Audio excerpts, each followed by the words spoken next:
Hello, तुम कहाँ हो? क्या अभी तक सबूत वाली फाइल नहीं मिली? ये घर तो पुलिस स्टेशन बन गया है। भाई लड़की भाग गई, मैं इसका पीछा कर रहा हूँ। क्या वो भाग गई?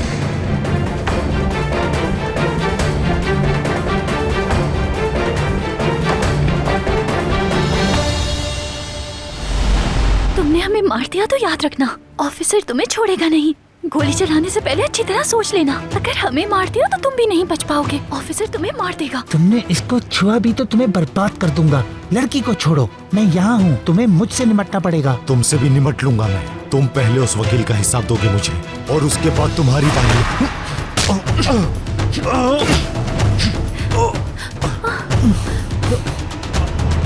इब्राहिम को खोलो।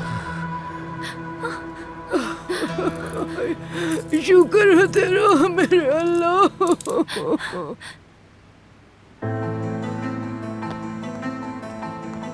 हथकड़ी लगाओ इसे जल्दी।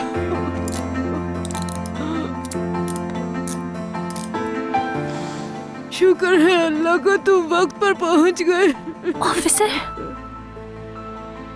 तुमने फिर बचा लिया। मैं बताती हूँ क्या हुआ था। पहले उस आदमी ने मेरा पीछा किया। मुझे लगा कि मैं उससे जान छुड़ाने में कामयाब हो गई, लेकिन ये लोग मेरा पीछा करते हुए घर तक आ गए। हम सब बहुत डर गए थे, कुछ समझ नहीं आ रहा था। अगर तुम सही वक्त पर नहीं आते तो पता नहीं क्या हो जाता। ऑफिसर, बहुत समझदार हो तुम। अगर कोड वर्ड में बात ना करती तो पता नहीं मैं तुम लोगों को कैसे बचा पाता।